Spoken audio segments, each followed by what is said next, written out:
नमस्कार दोस्तों, आपके पसंदीदा कार्यक्रम हेलो डॉक्टर में एक बार फिर से आप सभी का स्वागत है। दोस्तों, मनुष्य जो होता है वो अकेला नहीं होता, उसके साथ उसका परिवार होता है, उसके चाहने वाले होते हैं, उसके अपने होते हैं, जिसके लिए उसे अपने आप को स्वस्थ रखना बहुत ज़्यादा ज़रूरी होता है, क्योंकि इंसान अपने साथ साथ अपने अपनों की जिम्मेदारियां भी उठाता है और उनका ख्याल भी रखता है। तो उनका ख्याल रखने के लिए सबसे पहले ज़रूरी है कि हम खुद को स्वस्थ रखें, सबसे पहले खुद का ख्याल रखें। तो हेलो डॉक्टर का जो आज का विषय है वो है लीवर में होने वाले रोग, कारण और निवारण। तो आज हैं हमारे साथ यहाँ के जाने माने आयुर्वेदिक विशेषज्ञ डॉक्टर अंकिता मिश्रा और डॉक्टर राकेश मिश्रा। तो डॉक्टर, बहुत बहुत स्वागत है आप दोनों का हमारे शो में। धन्यवाद। धन्यवाद। जी जी। तो आयुर्वेद से लीवर का इलाज कैसे हो सकता है और लीवर में क्या क्या रोग हो सकते हैं, क्या क्या कारण होते हैं, आप इनसे जुड़े सवाल डॉक्टर साहब और डॉक्टर साहिबा से पूछ सकते हैं हमारे टोल फ्री नंबर पर। नंबर है 1800-233-9418, जो कि आप अपनी स्क्रीन पर फ्लैश होते हुए देख सकते हैं। तो डॉक्टर साहब, कार्यक्रम की शुरुआत करते हुए मैं पहला सवाल आपसे पूछना चाहूँगी कि लीवर हमारे शरीर के लिए कितना ज़्यादा ज़रूरी होता है, कैसे काम करता है वो? जी, आज के समय में आधुनिक दिनचर्या की यदि हम बात करें तो सबसे ज़्यादा बहुतायत मात्रा में आजकल यकृत विकारों का हम देख रहे हैं, जिसको हम लीवर डिजीजेस बोलते हैं। तो यकृत का रोल हमारे शरीर में, लीवर का क्या रोल है, ये जानना बहुत ज़रूरी है। सबसे पहले यदि बात की जाए तो ये सबसे बड़ी ग्रंथि है हमारे शरीर की। यदि सबसे बड़ी ग्रंथि की बात की जाए तो लीवर, जो लगभग 1.5 ग्राम के करीब होता है ना। तो उसका रोल बॉडी में ये है कि हम जो सामान्यतः आहार लेते हैं वो हम उसी फॉर्म में नहीं ग्रहण कर पाते। हमारी छोटी छोटी जो कोशिकाएं हैं उनके लिए ट्रांसफॉर्मेशन चाहिए कि हम जिस मात्रा में आहार लेते हैं या जिस टाइप का जो हम जैसे फैट, कार्बोहाइड्रेट, प्रोटीन, बहुतायत तौर पे हम यही चीज़ें आहार में लेते हैं, चाहे हम शाकाहारी भोजन लें चाहे हम मांसाहारी भोजन लें। तो ये उसी फॉर्म में हमारे शरीर को जो ट्रांसफॉर्मेशन का मेन काम करता है, जो परिवर्तन करता है बॉडी के न्यूट्रिएंट्स को एक एक कोशिकाओं तक पहुंचाने का काम लीवर अर्थात यकृत के द्वारा होता है। कैसे होता है? तो जैसे ही हम आहार ग्रहण करते हैं सबसे पहला काम जो होता है मुख से ही स्टार्ट हो जाता है, जो हम सलाइवा, जिसके बारे में हम पहले ही जानते हैं। फिर आहार नाल का महत्व आता है, उसके बाद स्टमक, आमाशय का रोल होता है, फिर बड़ी आंत और छोटी आंत से होते हुए छोटी आंत और बड़ी आंत के द्वारा जो आहार है वो लीवर में पहुंचता है। इसको हम एक तरीके का केमिकल फैक्ट्री कह सकते हैं कि इसमें फूड का ट्रांसफॉर्मेशन होता है और न्यूट्रिएंट्स पार्ट जो है वो ब्लड के थ्रू एब्जॉर्ब होके पूरे शरीर में प्रवाहित होते हैं और जो एक्सक्रीटरी पार्ट है वो निकाल दिए जाते हैं। इसीलिए सबसे इम्पॉर्टेंट जो फंक्शन है वो हम बोल सकते हैं कि लिवर का इम्पॉर्टेंट फंक्शन ये है कि ये पाचन में सहायक है, फैट, वसायुक्त भोजन का, कार्बोहाइड्रेट और प्रोटीन का। इसके साथ ही बाइल, जो हम सुनते हैं बाइल का, सिक्रीशन और प्रोडक्शन दोनों का काम लीवर के द्वारा होता है। और फिर साथ में हम यदि ये देखें तो ये ग्लाइकोजन, प्रोटीन और मिनरल्स का स्टोर भी करता है, एक तरीके का स्टोर हाउस भी है, जिसमें हमारी वसा जो हम ग्रहण करते हैं उसके द्वारा संचित ऊर्जा भी इसमें नियंत्रित होती है लीवर के द्वारा। और यदि हम देखें तो इसके द्वारा बहुत से, ये एक तरीके का डिटॉक्सिफाइंग ऑर्गन भी है जो कि शरीर के विषाक्त पदार्थों का उत्सर्जन करता है, जिसमें सबसे पहले कोलेस्ट्रॉल आता है, दूसरा है हार्मोन्स, तीसरा है बाइल और चौथा है कि मिनरल्स भी इसके द्वारा एक्सक्रीट होते हैं बॉडी से। तो इस आधार पर प्रियल हम ये बोल सकते हैं कि हमारे शरीर का बहुत ही महत्वपूर्ण अंग है। जी जी। तो डॉक्टर अंकिता ने काफ़ी डिटेल में बताया कि लीवर कितना ज़्यादा ज़रूरी होता है। डॉक्टर राकेश, आपसे मेरा सवाल है कि लीवर में कौन कौन से रोग हो सकते हैं? वैसे तो बहुत सारे रोग लीवर से ही जुड़े हुए होते हैं, क्या क्या स्टेजेस हो सकते हैं इन रोगों के? देखिए, लीवर एक प्रकार से कहिए तो एक प्रकार का एक स्टोर हाउस है, एक पावर बैंक है। जैसे हम जनरली आज के डेट में पावर बैंक, रिजर्व बैंक पढ़ते हैं, वैसे हमारे शरीर में लीवर है। लीवर की विकृति होने से ही पूरी समस्याओं का उद्गम होता है। जैसे हम बात करते हैं शरीर का पोषण, महत्वपूर्ण पोषण है आयुर्वेद के हिसाब से। रस, जो धातु हम ग्रहण करते हैं उससे रक्त बनता है, जो मेन पार्ट हम सुनते हैं ब्लड, शरीर को चलाने के लिए। तो हमारे आचार्यों ने उस समय से इसका वर्णन किया है कि रक्त ही सबसे शरीर को पोषण देता है। तो यकृत ही रक्त का स्थान है, मतलब लीवर स्थान है। तो आप जो आहार लेते हैं, आहार का अगर ढंग से पाचन होगा, ढंग से उसका अवशोषण होगा, ढंग से उसका उत्सर्जन होगा, तब जाके शरीर में एक विस्तृत एक सॉलिड कंक्रीट निर्माण होगा, उसको शरीर बोलते हैं, स्वस्थ शरीर बोलते हैं। स्वस्थ शरीर में स्वस्थ तन होता है, मन होता है। और अभी वर्तमान में जो चर्चा हो रही है मैं करना हूँ, प्रतिरक्षा तंत्र, जो बहुत बड़ी मात्रा में चर्चा कर रहे हैं, प्रतिरक्षा तंत्र, तो लीवर ही मेन फैक्टर है प्रतिरक्षा तंत्र का। अगर आपका लीवर सही काम कर रहा है तो आपका प्रतिरक्षा तंत्र, इम्यूनिटी, सो कास्ट प्लाई में इम्यूनिटी, कपड़े में इम्यूनिटी, ऐसा कुछ नहीं, आपके लीवर से ही इम्यूनिटी है। तो आप लीवर पे ध्यान दीजिए। जी जी जी जी। तो आपने बहुत अच्छी जानकारी दी। हमारे साथ हमारे कॉलर जुड़ चुके हैं। हेलो हेलो हेलो, कौन बोल रहे हैं, कहाँ से बात कर रहे हैं आप? बाड़ा गांव से। नमस्कार, कौन बोल रहे हैं, कहाँ से बात कर रहे हैं? बाड़ा गांव से। जी जी जी, क्या जानना चाहेंगे आप डॉक्टर से?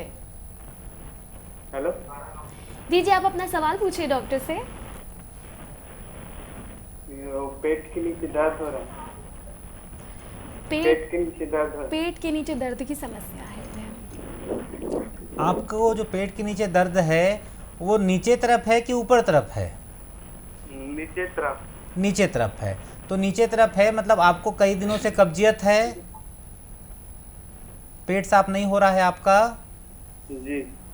तो पहले तो आप अपने पेट साफ करने पे ध्यान दें। अगर आप पेट साफ लंबे समय तक आपके शरीर में बना रहेगा तो आगे चल के ये लीवर पे और आंतों की समस्याओं का निर्माण करेगा। इसलिए आप नज़दीकी डॉक्टर से जाके पेट साफ करें। या तो आपके नज़दीकी डॉक्टर कोई नहीं है तो निरंतर गुनगुना पानी, आपके आसपास बहेरा का चूर्ण मिल जाएगा, हर्रा का चूर्ण मिल जाएगा, आंवला मिल जाएगा, इन तीनों को मिला के उपयोग करें रात को भोजन के पश्चात 2 घंटे बाद गुनगुने पानी से। अगर इसके बाद भी समस्या का निराकरण नहीं होता है तो आप नज़दीकी डॉक्टर से जाके संपर्क कर सकते हैं। जी, तो डॉक्टर साहब ने बहुत ही अच्छा समाधान बताया इनके सवाल का। तो डॉक्टर अंकिता, अब मेरा आपसे ये सवाल है कि फैटी लीवर जो हम अक्सर सुनते हैं, ये क्या होता है, क्यों होती है ये प्रॉब्लम लोगों को? जी, फैटी लीवर जैसे मैंने पहले ही बताया था कि ये महत्वपूर्ण ऑर्गन है जो फैट को मेटाबोलाइज अर्थात उसका पाचन करता है। जी। क्या होता है कि आज की आधुनिक जीवन शैली जिसमें हम खान पान का ध्यान नहीं देते, अनियमित दिनचर्या रखते हैं। सबसे इम्पोर्टेंट यदि फैटी लीवर की मैं बात की जाए तो इसका लक्षण ये होता है कि लीवर का साइज बढ़ जाना, लीवर के आकार में बढ़ोतरी। जी। ये किस कारण से हो सकती है? तो सबसे पहला जो कारण है वो ये है कि ज़्यादा देर खाली पेट रहना। लीवर फैट का लगातार मेटाबोलाइज कर रहा है, पाचन कर रहा है। यदि हम उसको प्रॉपर टाइम पे यदि हम खाना फूड नहीं प्रोवाइड करेंगे तो वो फैट कंटेंट ज़्यादा बनने लग जाते हैं। मतलब ज़्यादा देर भूखे रहना भी नुकसानदायक बिल्कुल होता है। ये हम आज की जो न्यूट्रिटिव डाइट्स यदि हम लेते हैं, यदि बहुत स्टारवेशन करते हैं, मतलब ज़्यादा उपवास रहना सबसे बड़ा कारण है फैटी लीवर का, महिलाओं के लिए खासकर। ज़्यादा उपवास नहीं, उपवास की भी एक सीमा है ना, अति सर्वत्र वर्जयेत, इसीलिए बोला गया है कि हर चीज़ों की सीमा निर्धारित करें ना। फैटी पार्ट ज़्यादा खाना भी, जैसे फैटी फूड में आजकल जो हम एडेड शुगर यूज़ करते हैं, कुकीज़ जो हम यूज़ करते हैं, या सोडा से निर्मित जो खाने का सोडा ज़्यादा हम खाते हैं फूड में, वो सब चीजें लीवर को कहीं ना कहीं उनका जो प्रॉपर वर्क फंक्शन है लीवर का उसको प्रभावित करती हैं, जिसके कारण फैट ज्यादा बॉडी में बनने लग जाता है। और अनियमित दिनचर्या, उसका क्या कारण है कि एक तो हम खाली पेट रह गए, वो अलग बहुत ज्यादा कॉमन है अनियमित तो सबसे ज्यादा कॉमन है। और दूसरा ये है कि या तो हम बहुत ज़्यादा भूखे रहने के बाद हम या तो समोसा या इस टाइप की जो ऑयली फूड है, फ्राइड फूड, भजिया, ये हमारा कॉमन दिनचर्या का पार्ट है भारत में। तो ये भी एक बहुत बड़ा कारण है कि एक तो हम खाली पेट ना रहें, और दूसरा ये है कि हम खाली पेट रहने के बाद फ्राइड जो चीज़ें हैं, तली हुई चीज़ें तुरंत न लें। अब इसके लक्षण क्या है? तो सबसे पहला तो ये होता है कि लीवर का जो कहाँ पे रहता है लीवर, ये राइट साइड के मतलब दाहिने ऊपर क्षेत्र में, एब्डोमिनल एरिया में, उधर भाग के वो दाहिने साइड में लीवर पाया जाता है। तो वहीं पे सबसे पहले पेन चालू हो जाता है, दर्द का एहसास होता है किसी भी पेशेंट को, और वहाँ पे कठोरता महसूस होने लग जाती है, फर्म, जिसको यदि हम मेडिकल टर्म यूज़ करें तो सबसे पहले कंप्लेन उसी की आती है। फिर यदि हम देखें तो नेक्स्ट स्टेप की भूख नहीं लगती रोगी को ना, जो समय होता है। यदि हम दूसरा एक मेन कारण हम ये भी ले सकते हैं कि अनियमित दिनचर्या में आजकल हम ये भी देखते हैं कि जब भूख लग रही है तब हम नहीं खाते। भूख न लगने पे खाना भी गलत है और भूख लगने पे ना खाना भी गलत है। दोनों चीजें दोनों आपस में चीज़ें प्रभावित गलत है। करती हैं लीवर के सभी कार्यों को। तो ये भी एक कारण हो गया। तो उसके कारण क्या होता है कि लीवर का एक तो साइज बढ़ जाता है, जिसकी वजह से जो दाहिने भाग का उदर क्षेत्र है वहाँ पे दर्द होने की शिकायत रोगी बताता है, और साथ में पाचन प्रभावित होता है। जैसे ही हम कोई ऑयली फूड खाते हैं तो हमारा वो लिवर जो है वो ढंग से पचा नहीं पाता। तो ये फैटी लिवर के जिसमें 3 ग्रेड होते हैं, ग्रेड 1, ग्रेड 2 और ग्रेड 3। इसमें लिवर की साइज क्रमशः बढ़ती जाती है और पाचन प्रक्रिया भी प्रभावित होती रहती है। जी जी। तो डॉक्टर साहब, मैं ये जानना चाहूँगी कि क्या पेट दर्द, क्या हर प्रकार का पेट दर्द लीवर की समस्या की तरफ संकेत करता है या फिर नहीं, हर प्रकार का पेट दर्द लीवर की समस्या की ओर इंगित नहीं करता है। आप देखेंगे पर्टिकुलर साइट होता है, अपर एब्डोमेन पार्ट, जैसे आप चेस्ट में रिब्स बोलते हैं, रिब्स का कॉर्नर पार्ट है, वहाँ पे लगातार फूलापन लग रहा है, उसमें दर्द हो रहा है। तो अपर साइड का जो पार्ट है, जो लीवर का स्थान है, बेसिकली सभी को पता है लीवर कहाँ पे रहता है, उस स्थान पे होता है, तो उसके कारण होता है। लेकिन लीवर के कारण भी कब्जियत होती है, तो कब्जियत के कारण लोगों को पेट दर्द होता है। तो लोगों के में भ्रम की स्थिति बन गई है कि कहीं भी दर्द हो रहा है तो लीवर के कारण दर्द हो रहा है। समस्या ये भी है, लोगों का अपेंडिक्स रहती है, कोलाइटिस रहती है, अलग अलग समस्याएं होती हैं। तो किसी एक विशेषज्ञ चिकित्सक जो आपके पास हो, अपने से स्वयंभू उसका डायग्नोसिस ना कर लें, किसी चिकित्सक से बराबर निर्णय लेके उसके बाद आप निर्णय लें उस पर। जी। तो हम जुड़ते हैं हमारे कॉलर से। हेलो। हाँ जी, कौन बोल रहे हैं, कहाँ से बात कर रहे हैं आप? मैं सुदर्शन साहू बिलासपुर से। बिलासपुर से बात करें, बहुत बहुत स्वागत है। क्या जानना चाहेंगे आप डॉक्टर से? पेट में बहुत दर्द करता है। जी, पेट में दर्द करता है। सुदर्शन जी, आपके पेट में दर्द कहाँ पे होता है? पेट में। बीच में? जी। ये पेट का दर्द कब होता है? खाना खाने के तुरंत बाद या खाना खाने के पहले? खाना खाने के पहले। खाना खाने के पहले। आप लंबे समय तक भूखे रहते हैं उसके बाद खाना खाते हैं क्या? नहीं, लंबे समय तक भूखा नहीं रहता हूँ। अच्छा, तो जब पानी बहुत कम पीते हैं आप? पानी तो कम भी पीता हूँ, कोई किसी दिन ज्यादा हो जाता है। ज्यादा होता है। आप रात्रिकालीन जगते हैं? नहीं, ज्यादा देर तक नहीं जगता हूँ। नहीं जगते हैं, तो आप एक बार नज़दीकी सेंटर पे एक सोनोग्राफी कराएं।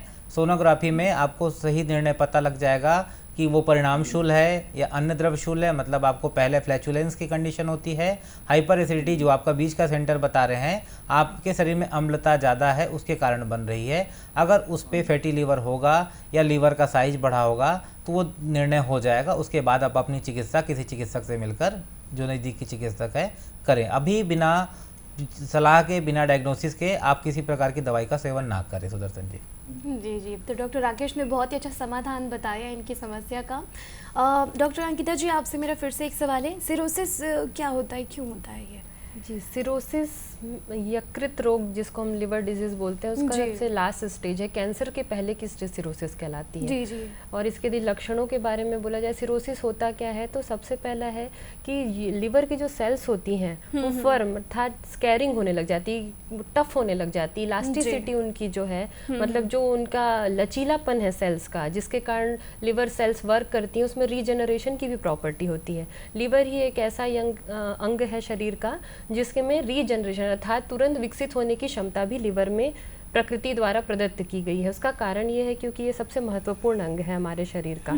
तो सिरोसिस वही होती है कि जब ज़्यादा अल्कोहल यदि कंजम्पशन होता है किसी रोगी के द्वारा, या वह अपने लिवर को लेके जागरूक नहीं है, तो ये स्टेज सबसे पहले इन्फ्लामेशन से जो स्टार्ट होती है, अर्थात संक्रमण होता है ना, वो हिपेटाइटिस की जो हम कभी रोग के बारे में सुनते ही रहते हैं, तो हिपेटाइटिस से शुरुआत होती है।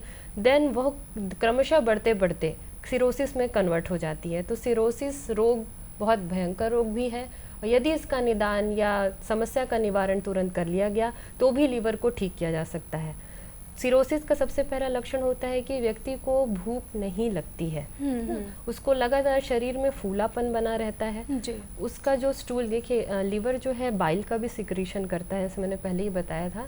तो बाइल ही है वो मुख्य कंटेंट होता है जो यूरिन और स्टूल का रंग जिसके द्वारा निर्धारित होता है। जो हम नॉर्मल स्टूल का कलर येलोइश देखते हैं, वैसे ही यूरिन का जो भी कलर है वो भी नॉर्मल पेल येलो हमको मिलता है। तो इसके रंग में प्रभाव पड़ता है। डार्क येलो यूरिन या ब्राउनिश यूरिन होने लग जाती है और डार्क स्टूल पास होने लग जाते हैं सिरोसिस के पेशेंट को, और विथ ब्लीडिंग भी, कई बार उसमें खून भी आता है। तो ये मुख्य लक्षण है। उस पर शरीर में सबसे ज़्यादा कमजोरी, बहुत ज़्यादा कमजोरी यदि हमको रोगी बताता है तो उसमें 2 ही मेन डिजीज़ आती है। एक तो यदि वो यकृत विकार हो, नहीं तो आंत से संबंधित विकार। तो सबसे पहले सिरोसिस में कमजोरी आना, शरीर का फूलापन लगना और भूख न लगना, ये मुख्य लक्षण है सिरोसिस। जी जी। तो हमारे साथ एक और कॉलर जुड़ चुके हैं। Hello hello hello. हाँ जी, कौन बोल रहे हैं, कहाँ से बात कर रहे हैं आप? मैम मैं आशीष बात कर रहा हूँ बरेली से।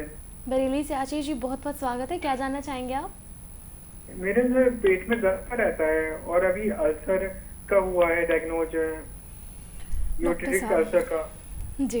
क्या पेप्टिक अल्सर है कि ड्यूडेनल अल्सर है, क्या डायग्नोस हुआ है आशीष जी आपका? मैं वो आया है, यूटेरिकल अल्सर दिखाया है। अच्छा, सिर्फ अल्सर दिया है आपके डायग्नोसिस में? हाँ। देखिए, और वो सिंगल किडनी है मेरे एक। अच्छा, सिंगल किडनी है आपकी। आपने लीवर का भी चेक कराया है? आपने लीवर की सोनोग्राफी? नहीं, लीवर का चेक नहीं हुआ है सर।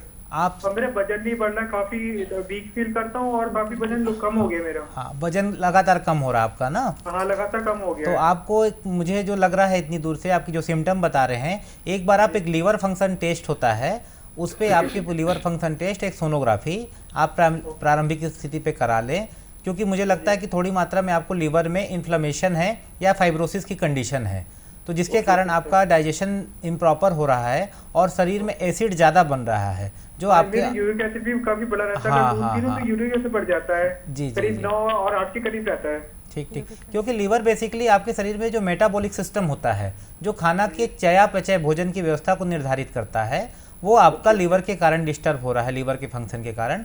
तो एक बार आप टेस्ट करा लें, उसके बाद अगर हम दोबारा किसी कार्यक्रम में आएंगे तो हम उसकी आपको चिकित्सा बताएंगे। सिंपल चीज़ें हैं। आप अभी लीवर में आप एक कोई भी पेट साफ करने वाला, कोई भी त्रिफला, पंचसकार चूर्ण, दाढ़ी मास्टक चूर्ण या कोई एरंड भ्रिष्ट हरित की या एरंड तेल, कुछ भी आप निरंतर सेवन करें गुनगुने पानी के साथ, आपको कुछ हद तक अभी आराम मिल जाएगा इसी से। बाकी डायग्नोसिस के बाद अपनी चिकित्सा आप किसी चिकित्सक से कराएं वहाँ। डॉक्टर साहब। ठीक ठीक। जी जी। डॉक्टर साहब, आपसे मेरा सवाल है कि हेपेटाइटिस के बारे में हम बहुत सुनते हैं, ये बीमारी काफ़ी डरते भी हैं लोग इससे, तो क्या इसका लीवर से कोई संबंध होता है? मैम, लीवर का एक छोटा सा पार्ट है हेपेटाइटिस। आइटिस जहाँ जुड़ गया मतलब इन्फ्लेमेशन है, मतलब लीवर के सेल्स हैं उसमें इन्फ्लेमेशन की कंडीशन है हेपेटाइटिस, जिसको कहते हैं हेपेटाइटिस। हेपेटाइटिस बेसिकली 3 प्रकार से होता है। एक वायरल होता है, एक ऑटो इम्यून होता है, एक ड्रग इंड्यूस्ड होता है। वायरल इन्फेक्शन तो कहीं से भी हो सकता है। ऑटो इम्यून मतलब आपको बचपन से जीन के सिस्टम से हो रहा है। एक ड्रग इंड्यूस्ड, लोग बहुत ज़्यादा मात्रा में पैरासीटामॉल से ऐसे कंपोजिशन या हैवी ड्रग यूज करते हैं, जिसके कारण वो हेपेटाइटिस की कंडीशन होती है। दवाइयाँ लेना भी हेपेटाइटिस, एक्सेस दवाइयाँ लेना, बिना किसी चिकित्सक के सलाह के दवाई लेना घातक हो सकता है। इसलिए दर्शक कृपया करके बिना चिकित्सक की सलाह के किसी भी प्रकार की दवाई का सेवन ना करें, जो आपके लीवर को हेपेटाइटिस की स्थिति पे लाने के लिए मजबूर कर सकता है। बहुत ज़रूरी बात बताई आपने। जी जी। तो डॉक्टर साहब, कौन सा ऐसा हेपेटाइटिस होता है जो बहुत ज़्यादा डेंजरस होता है, क्योंकि बहुत से प्रकार होते हैं इसके, कौन कौन से प्रकार के होते हैं? देखिए, हेपेटाइटिस बेसिकली हम जो पढ़ते हैं सबसे ज़्यादा हेपेटाइटिस बी बहुत सुने हैं, उसके लिए शासन ने और तरह तरह के वैक्सीन आ गए हैं। बेसिकली 5 प्रकार की हेपेटाइटिस होती है, ए, बी, सी, डी और ई, जिसमें ए और ई वाटरबोर्न फूड ओरिजिनेटर, मतलब ओरोफिकल, मतलब आप मुंह से या किसी गंदे स्थान पे टॉयलेट कर रहे हैं, उसके पानी से आपको फैलता है। ये 2-3 महीने में रहता है, इसके अगर प्रॉपर चिकित्सा हो जाए तो जल्दी से ठीक हो जाता है। फिर डी की प्रिवलेंस बहुत कम होती है, मैक्सिमम पार्ट में आपको मिलेगा बी और सी, जिसमें प्रिवलेंस रेट सी का ज़्यादा है। दोनों डेंजरस हैं। अगर इसका प्रॉपर वैक्सीनेशन हो जाए, प्रॉपर इसकी वैक्सीन लग जाए, डाइट आपकी मेंटेन हो जाए, आप कर सकते हैं। अभी इसका आयुर्वेद में काफ़ी अच्छा चिकित्सा हमने लगातार कई प्रयासों से कर रहा है और उस पर हमको अच्छे रिजल्ट मिल रहे हैं। तो व्यक्ति डरे मत, भयभीत मत हो, ये ठीक होने वाली है बीमारी। लोगों को एक भय पैदा कर दिया गया है कि हेपेटाइटिस बी और सी ठीक नहीं होती है, इसीलिए बिल्कुल भयभीत मत हो। थोड़ा भयभीत होना है भी जरूरी, क्योंकि अगर आप भयभीत नहीं होंगे तो उसको आप इग्नोर करेंगे और इग्नोरेंस आपके लिए सबसे बड़ी समस्या होगी। जी जी जी जी। पीलिया के बारे में मैं आपसे जानना चाहूँगी कि पीलिया जॉन्डिस जो होता है वो भी एक लिवर से जुड़ा हुआ रोग होता है, तो ये कब ऐसी सिचुएशन होती है और क्यों हो जाता है पीलिया? जी, लिवर सबसे पहले बाइल का सिक्रीशन और प्रोडक्शन दोनों में मेजर रोल प्ले करता है। बाइल ही यदि बढ़ जाता है तो उसे बिलीरुबिन लेवल का हाई होना ही पीलिया कहलाता है ना। एक नॉर्मल रेंज जो होती है कि डायरेक्ट और इनडायरेक्ट बिलीरुबिन, दो टाइप के बिलीरुबिन होते हैं, इसमें टोटल जो बिलीरुबिन 1.3 से यदि ज़्यादा हो जाता है तो वह हाई बिलीरुबिन, हाइपर बिलीरुबिन या की कंडीशन कहलाता है और वही फिर जॉइंटिस का कारण बनता है, जिसमें सबसे पहले होता है कि येलो कलरेशन स्किन की ना, स्किन के और आँखों का कलर जो है पीला जैसे ही पड़ता है तो कोई भी डॉक्टर या सामान्य इंसान को ये जानकारी होने लगती है कहीं मुझे पीलिया तो नहीं हो गया। तो ये सबसे महत्वपूर्ण और सबसे पहला जो लक्षण दिखता है पीलिया का वो यही है। दूसरा भूख ना लगना, तीसरा मितली जिसको हम नोजिया, वॉमिटिंग ना, लगातार उल्टी के सिम्टम्स आने लग जाते हैं, खाना पचता नहीं है। तो ये मुख्यतः हमारे भारत देश में होने वाला मुख्य उदरगत रोग है जिसको यकृत विकार में मुख्यतः हम शामिल कर सकते हैं। और पीलिया का मुख्य कारण भी यही है कि यदि हम पानी का मुख्य कारण है कि यदि हम गंदा पानी इंटेक कर लेते हैं आजकल जो यदि हम बात करें आधुनिक जीवन शैली की तो उसमें हम लगातार महिलाएं जो हैं खट्टी चीज़ें खाना पसंद करती हैं। तो बाहर ये गुपचुप के ठेले एग्जैक्टली आप देखें कि बहुत ही महिलाएं उसमें लगातार, चाहे पानी भी गिर रहा हो, रेनी सीजन हो, सबसे ज़्यादा टाइफॉइड और पीलिया का जो मेन कारण है वो। अदरवाइज सीवरेज जो पाइप्स हैं उनके थ्रू भी पानी यदि गंदा हो गया और हम इनटेक कर लेते हैं उसके थ्रू भी पीलिया के मुख्य लक्षण मिलते हैं। जी जी, तो डॉक्टर साहब हम अपने अगले कॉलर से जुड़ेंगे। हेलो हेलो हेलो, कौन बोल रहे हैं, कहाँ से बात कर रहे हैं आप? नाराभाट से बात कर रहा हूं मैडम। जी जी जी, स्वागत है। जी जी, स्वागत है आपका। क्या जानना चाहेंगे आप डॉक्टर साहब से? हाँ डॉक्टर साहब, ये हाँ हेलो। जी जी, पूछिए अपना सवाल आप। हाँ ये पूछ रहा हूँ आपको, इतना शुगर की प्लीज अपने टीवी का वॉल्यूम थोड़ा कम कर दीजिए जिससे आवाज में थोड़ी सी डिस्टरबेंस आ रही है। जी जी, पूछिए अपना सवाल, पूछिए आप डॉक्टर साहब से। हाँ ये पूछ रहा हूँ। जी बोलिए द्रोणाचार्य जी बोलिए। हाँ डॉक्टर साहब जी, ये बोल रहा हूँ कि इतना शुगर जो बढ़ता है, पहले इतना शुगर तो नहीं बढ़ता है ना, तो इतना शुगर बढ़ने के कारण क्या चीज है? आपकी उम्र कितनी है द्रोणाचार्य जी? मेरा उम्र 45 साल। आप बैठे बैठे वाला काम करते हैं कि चलने फिरने वाला काम करते हैं? और दौड़ा करता हूँ मैं। दौड़ा करते हैं। आपके दिमाग में तनाव रहता है काम को लेके? हाँ तनाव रहता है। सुबह कुछ एक्सरसाइज करते हैं, चलना फिरना घूमना करते हैं? अगर करते हैं तो आपके सिस्टम में आपकी पाचन प्रक्रिया डिस्टर्ब होगी। उस पाचन प्रक्रिया को सुधारें।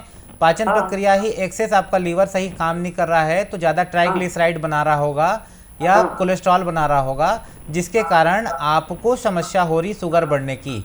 तो आप अपने पाचन की प्रक्रिया को सुधार कर अपने ट्राइग्लिसराइड का एक बार चेक कराएं, लिपिड प्रोफाइल करा के देखें, आपके शुगर की समस्या का निजात मिल जाएगा। जी जी, तो डॉक्टर साहब ने बहुत बढ़िया जवाब दिया है। तो डॉक्टर साहब, डॉक्टर अंकिता और डॉक्टर राकेश, जैसे कि वक्त के हमारे पास कमी है तो मैं अंत में आप सभी से चाहूँगी कि दर्शकों के लिए आप कुछ लाइन्स ऐसी बताएं कि लाइक उसे फॉलो करके वो अपना हेल्दी एक लाइफस्टाइल वो कैरी कर सके। बताइए आप। मातृत्व शक्ति जी जी, सबसे पहले तो देखिए कोई भी विकार के लिए जो आयुर्वेद में बताया गया है कि जीवन शैली, आहार विहार का महत्वपूर्ण रोल है। जैसे डॉक्टर साहब ने बोला कि एक्सरसाइज आज के समय में उतनी ही जरूरी है। यदि विहार की बात की जाए और आयुर्वेद में ऋतुचर्या, हमारे यहाँ 6 ऋतुएं हैं भारतवर्ष में, उन सभी ऋतुओं के हिसाब से क्या खाना है और क्या नहीं खाना है इसका महत्वपूर्ण जानकारी आयुर्वेद में पूरी मिलती है। और यकृत रोग अर्थात लिवर रोगों के बारे में यदि हम देखें तो आहार बहुत इम्पोर्टेंट है। डॉक्टर अंकिता की क्षमा चाहूँगी मैं, हमारे पास वक्त की कमी है। डॉक्टर राकेश और डॉक्टर अंकिता हमारे स्टूडियो आए और इतनी महत्वपूर्ण जानकारियाँ दी लिवर के बारे में और लोगों के सवालों का जवाब भी आपने बताया, तो उसके लिए बहुत बहुत शुक्रिया। हम हेलो डॉक्टर में फिर से आएंगे और आपके स्वास्थ्य की समस्याओं के बारे में बातें करेंगे और समाधान की भी बातें करेंगे। तब तक के लिए यही कहूँगी कि अभी टाइम थोड़ा सा खराब है, अपने स्वास्थ्य का ध्यान रखिएगा। नमस्कार। धन्यवाद। धन्यवाद।